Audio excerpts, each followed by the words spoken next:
Hola, ¿cómo estás? Nosotros vivamos en una sociedad. I guess I hope everyone had a good Easter. I did not. Well, I did. It was moderate. It was good, and food was great, and I had all the baby back ribs I could eat on the rising of the Son of the Holy Trinity. And I had to ruin the day because I also worked Easter without going too much into my job.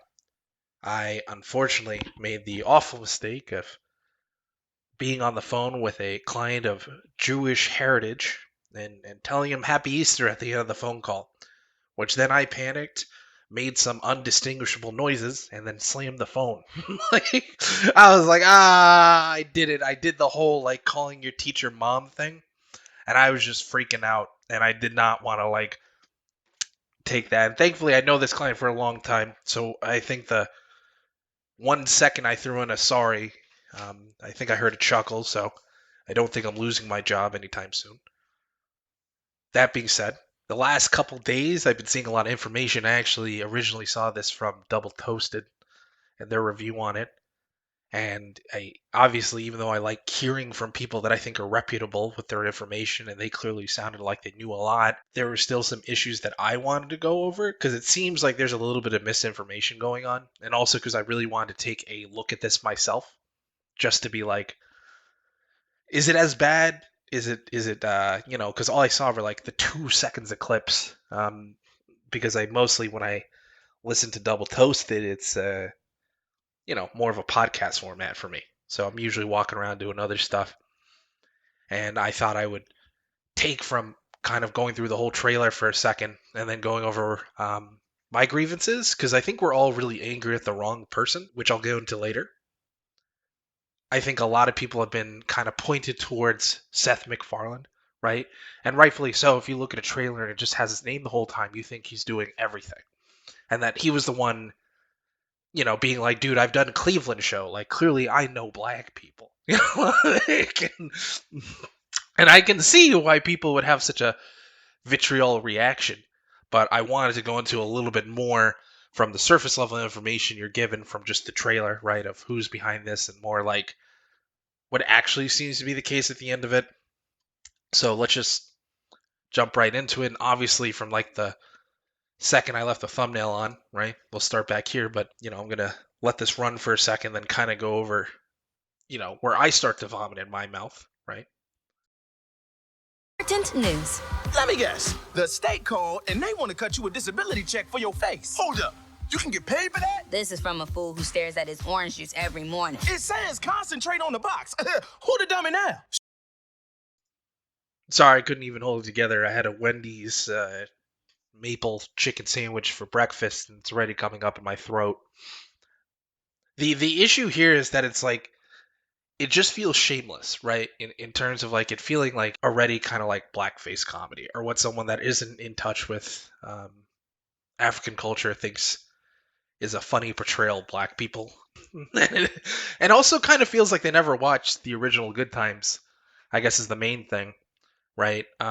Is you kind of get this everyone's stupid and everyone's gross, and it doesn't really come off the same way as like even a Family Guy or Simpsons, because it's mostly like everyone can be a crude stereotype at times, but this feels, like I said, like it goes from just stereotypes being part of the humor and more like the only humor is stereotypes, right? And then it just kind of starts to become this more uncomfortable kind of watching and being like, ooh, I don't know if I should be watching this kind of feeling, right? Where I get too scatterbrained, you'll kind of notice that no one really has anything proper to say, or it kind of sounds like the kind of comedy you'd hear at like when people make fun of Adam Sandler, where it's kind of like there's a really bad joke, but somehow they pause to let you hear the bad joke because they're like, obviously, this is the time for you to laugh.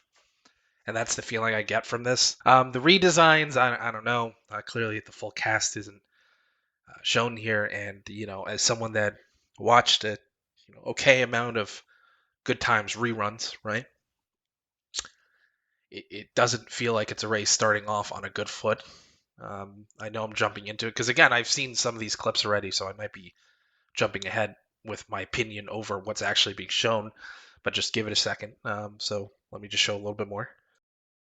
Shit. Me for not wearing a condom. Please, just hear me out, please. Shadows fall over my heart. It all started with my grandfather, James Evans. My job as the man of this house is to take care of this family no matter what. I just want to let you know I'm going to take good care of Gray. Gray, who is this I'm about to kill? Juan, my boyfriend. Daddy. Okay, so I want to go on to the next point because I feel like the point I made earlier is being shown a little bit more, right?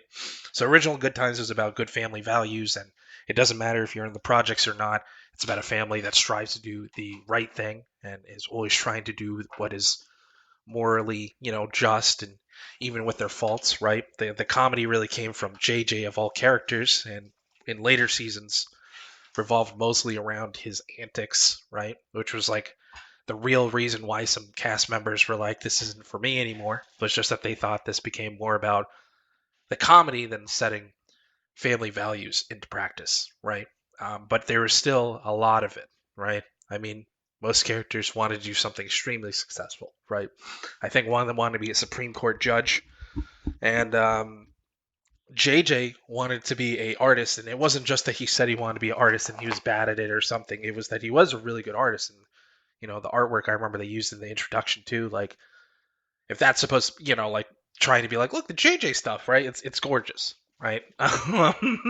And before you get any kind of feeling of that, it's relying on, look, it's some guy calling the other guy the N word and how he's gonna kill him, right? It's not really how do we do the right thing. It's more like, look at the awful Family Guy styled hijinks we're getting into because we have nothing better to offer in terms of creativity. The other thing I really want to talk about, which really frustrates me, is like, first off, who thought Good Times needed to be animated? This feels like something that absolutely could have just been live action. But then again, I guess me saying that means I could also get a fresh, just like the Fresh Prince did a reboot and it became this super serious thing, and you're like, I kind of just want people to feel good at the end of an episode, dog. I, it feels like people taking previous intellectual properties and doing their own thing, but they just wanted the name so they could do their own thing. And that's usually what's become the real issue and why a lot of people seem to get offended when something gets rebooted or has a kind of like reinvention of it. It's like, dude, then just do like a new IP, right? Like, I mean, if you're gonna emphasize, look, Seth MacFarlane's producing this, like he's the one that's paying for this project to be made, like you could do anything. So why are we doing a Good Times that already doesn't feel like Good Times? And then the first like couple of seconds, I'm already like, I don't want to be here. Like I want to skip around some more. Oh, this is my favorite part, right? This kind of summarizes it already into something that I just feel is just gross, right? Again, the original premise is a family in the projects trying to get out of the projects. The whole story is about doing the right thing, family values, and trying to come together to kind of grow as people, right? To not be said that just because this is my environment that I have to be a product of it, right? Here we are. Again, it's just I don't know how to feel about that, right? Is like, again, someone with a soul drew this, right? Like, these are the character models, right? And as you saw before, everything's moving at like half a frame a second, right? It's not like 30 or 60. It feels like it's jank, like it's missing like 50% of the in between frames. I'm sure that was supposed to be an intentional style, but it kind of comes off like those terrible Comedy Central, like Legends. I don't know if anyone remembers that. It was about like the basketball players that just said morbid things the whole time. I'm ready to go. A legend. You ain't got off the bench all year, you broke jumper mother. Turn up, legend. Turn all the way up. We the future. You wouldn't know nothing about that. I just want to be president and throw a legendary party. Who you know fresher than Grove? Like, everyone's trying to copy South Park. And this kind of gives off that janky South Park feel. But again, South Park only works because of how actually intentionally simple everything is, right? Now here we are with a full character model that looks disgusting. Like, it looks offensive that this is the way they're drawing characters. And then the reason I'm circling here is I caught this on my first time when I was going through a little bit of the clips. And I remember this getting me so mad was like, of course we'd be drawing, characters like this where they're also just carrying around Newports, look like they've been half smoked. They, and again, when I get to the end of what I'm trying to make a point of, you're going to be like, oh, this is even worse because again, it's not. This is a Seth MacFarlane thing, right? Again, like a producer, depending on the emphasis they want in the show, they usually just end up just finding financiers for the project and getting artistic people together, and then those artistic people do their own thing, right? Unless you have, a director or a showrunner, wink, wink, right? And then for some reason, and I don't really want to show a ton of that, but there's an emphasis on the baby here being very interested by well-developed people, right? Like, and it's a whole thing about that, right? Like a literal whole character thing on that, right? Like they have a whole joke towards it, and him being like, "Bro, I'm a kid, bro. This is the best time to be like this," and it's just like I'm missing the whole family values part. This is again like, oh look, it's a sitcom about Family Guy. Oh, look at all, everything else, and outrageous gun violence, and whoa, look at that, they drop off guns. Like, ah, God. System. They put the Look guns at who does that? Like that's. and drugs on the Does streets. that look like an art style? Because what this looks like to me is like being told this our budget is shoestrings, and then this one guy was like, "Dude, I'm at least gonna try to put some shading on it." Like, it's terrible. Like I don't know. And let you put yourself in harm's way. I love you too very much. It just looks like it's missing so many frames. I mean, I guess in defense, right? Like the colors are vivacious, right, in the background. Like clearly it looks like a light source, and I do like the pink into the walls, right, coming off. Like again, whoever went to school for color theory used it, so congrats. This just it looks gross. It doesn't feel like the whole family dynamic from the clips I've seen look like this. And again, I said I was going to go through this, but I really can't stomach too many scenes. It just feels like F. How about this? F is for family, but without the sincerity. F is for family, but just gross all the time. F is for family, but forgetting what the show's supposed to be about, so we start to do outrageous things and be like, we're just doing our own show. Bitch, you look. Like, this isn't good. Like, gosh, dude, like, using the same color, the font, like, and we're just trying to push this, like, this is gross. Wait a minute. The baby? Little baby? And baby baby? Too many babies around this crib.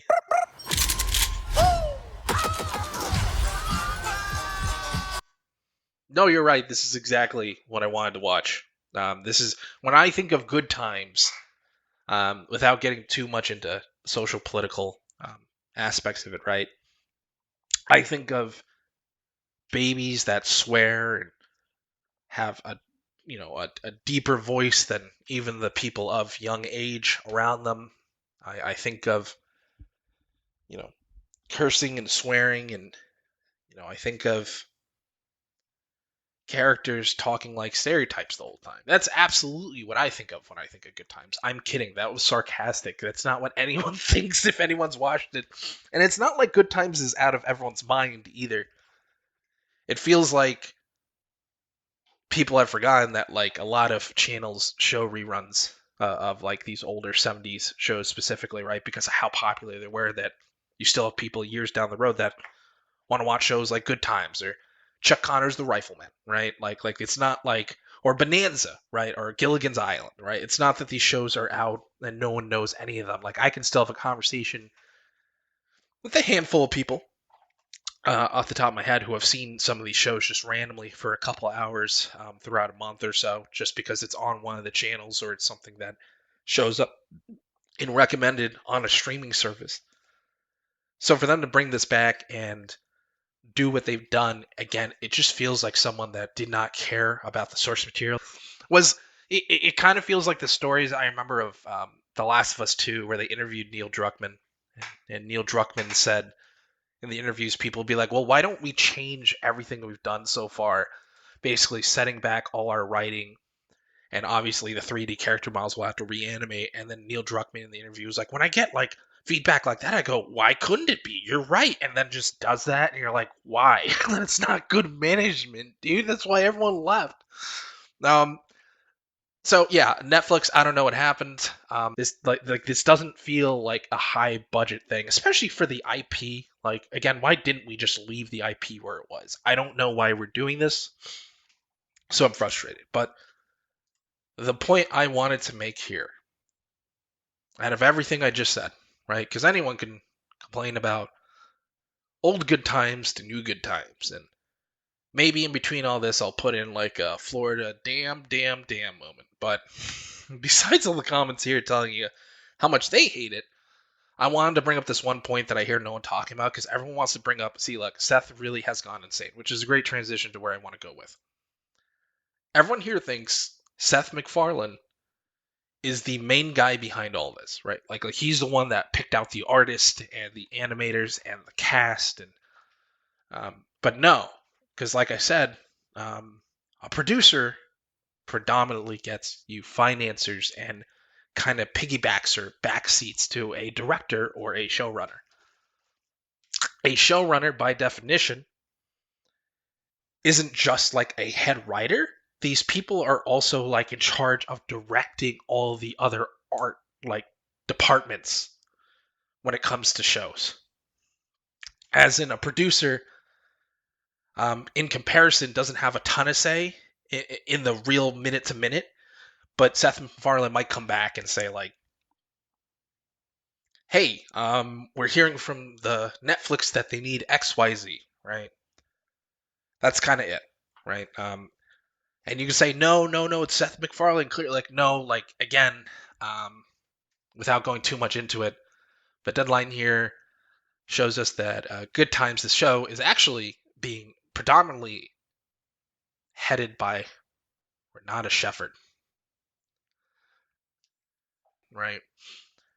But essentially, that's the point I wanted to make, right? Is I think it's Steph Curry and Seth Rogen produced this, right? So my working theory is Steph Curry went to Seth Rogen. Seth Rogen's like, here's free autonomy. Clearly, I don't want to get in the middle of opinionating all this. And Rhonda Shefford was taken to helm basically all these creative concepts that became what it became for the show. And we're seeing the end result of all that. And I wanted to point that out because I feel like it's very easy for us to go after the big name, but it takes a little bit more Google searching to realize, and again, definitions of showrunners and producers and, whatever is that I guarantee you that if this flops super hard or there's enough backlash consistently after the first 2 or so weeks of this, that probably you'll see some of the cast members come out and go, we didn't like the art style, we weren't comfortable with it. Renata Shepard was like, we're saving television, we're saving Good Times, you're an enemy, like some weird thing I'm gonna hear. I'm pretty sure Seth MacFarlane will come out and be like, I didn't really touch this. I can see that. Well, that's kind of what I wanted to put together is I feel like we need to hold more people responsible than Seth Rogen, right? That's not, don't give Seth Rogen any blame. It's blame Seth Rogen, but also know that people like Renata Shepard and Steph Curry were a part of this too, right? This isn't as, I guess we'll say, political as some people make it out to be, thinking that it is just a Seth MacFarlane. Have I been saying Seth Green? I don't know.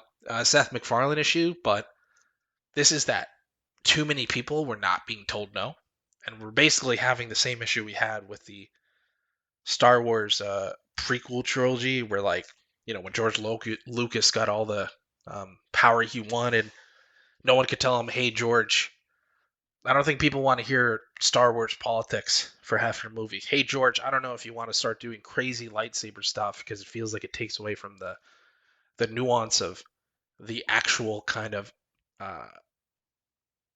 back and forth going on mentally with the sword fight, right? Because if everyone starts doing backflips, it starts to become magicians, right? Instead of like some real deep, like spiritual kind of energy source or whatever. I don't know, but I want to make this point. I think that's it. Thank you.